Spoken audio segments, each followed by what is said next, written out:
বিলাসীপাৰাত এইবাৰ ৰাইজ আৰু নৱনিৰ্বাচিত পঞ্চায়ত প্ৰতিনিধিৰ গাঁঠিৰ ধনেৰে গৰাখহনীয়া প্ৰতিৰোধৰ চেষ্টা। বিলাসীপাৰা সমজিলাৰ অন্তৰ্গত চৰ হাতীপুতা গাঁও পঞ্চায়তৰ গৌৰাং নৈৰ গৰাখহনীয়া কবলত হাতীপুতা দ্বিতীয় খণ্ড গাঁৱৰ ৰাইজ।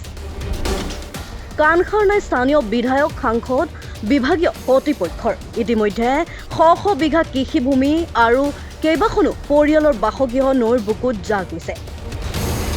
স্থানীয় ৰাইজে বহুতো আবেদন নিবেদন কৰাৰ পিছতো গৰাখহনীয়া ৰোধ কৰাৰ ক্ষেত্ৰত কোনো সুফল নোপোৱাত এইবাৰ স্থানীয় ৰাইজ আৰু নৱনিৰ্বাচিত পঞ্চায়ত প্ৰতিনিধিয়ে নিজৰ গাঁঠিৰ ধনেৰে গৰাখহনীয়া প্ৰতিৰোধৰ বাবে বাঁহৰ বান্ধৰ নিৰ্মাণৰ কাম আৰম্ভ কৰে।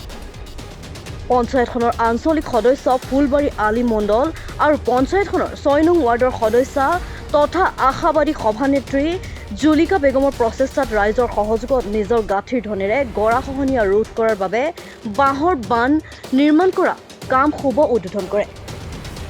পঞ্চায়তখনৰ জনপ্ৰতিনিধিৰ এনে পদক্ষেপক সমগ্ৰ সমজিলাত চৰ্চাৰ কেন্দ্ৰবিন্দু হৈ পৰিছে। গৰাখহনীয়া এইটোতো প্ৰাকৃতিক দুৰ্যোগ এটা বুলি আমি সবেই জানো। এইটো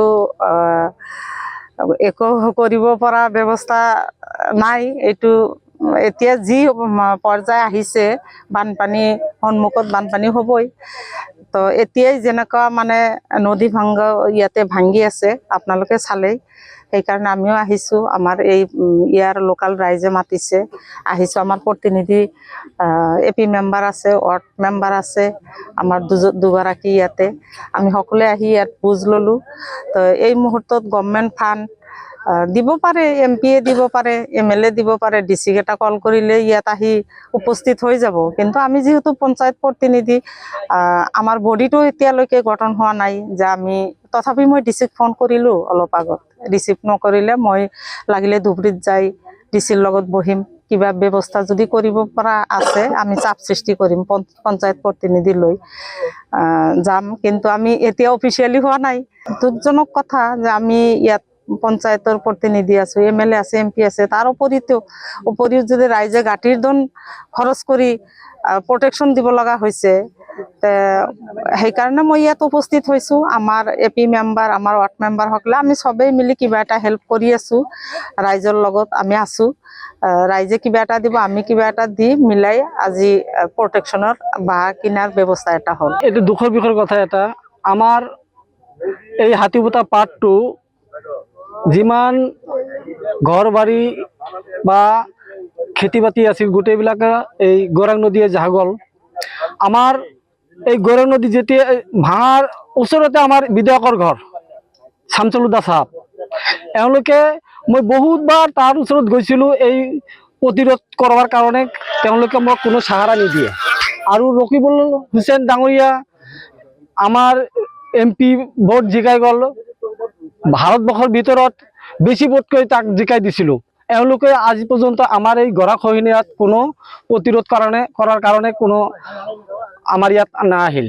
আমাৰ নৱনিৰ্বাচিত যিবিলাক ৱাৰ্ড মেম্বাৰ, কাউন্সিলৰ, জিলা পৰিষদ আছে, এওঁলোকৰ সঁহাৰিত আমাৰ বেম্বু প্ৰটেকশ্যনৰ বান্ধ হাতীপতা চৰ হাতীপতা গাঁৱৰ পঞ্চায়তৰ অন্তৰ্গত গৌৰাং নদীয়ে যিখিনি গৰাখহনীয়া তাণ্ডৱ আৰম্ভ দিছে, বানপানী হোৱাই নাই ইতিমধ্যে, যিখিনি তাণ্ডৱ আৰম্ভ দিছে, সেই তাণ্ডৱত দেখা গৈছে যে ওচৰৰ যিখিনি গাঁও আছে, ঘৰ বাৰী আছে মানুহৰ, চৰকাৰী প্ৰতিষ্ঠান, স্কুল আছে, সেইবিলাক উৰি যোৱাৰ সম্ভাৱনা খুব অধিক। গতিকে চৰকাৰী ফাণ্ড এতিয়ালৈকে আছে বুলি আমি নাজানো, আৰু আমাৰো পঞ্চায়ত যে প্ৰতিনিধি আছে এইবিলাকৰ গঠন হোৱা নাই। সেইকাৰণে ৰাইজে সিদ্ধান্ত লৈছে, লগতে আমিও সঁহাৰি জনাইছোঁ যে সকলোৱে মিলি কিবা এটা দিশ হ'লেও এই গৰাখহনীয়া অলপমান হ'লেও যদি ৰোধ কৰিব পাৰি।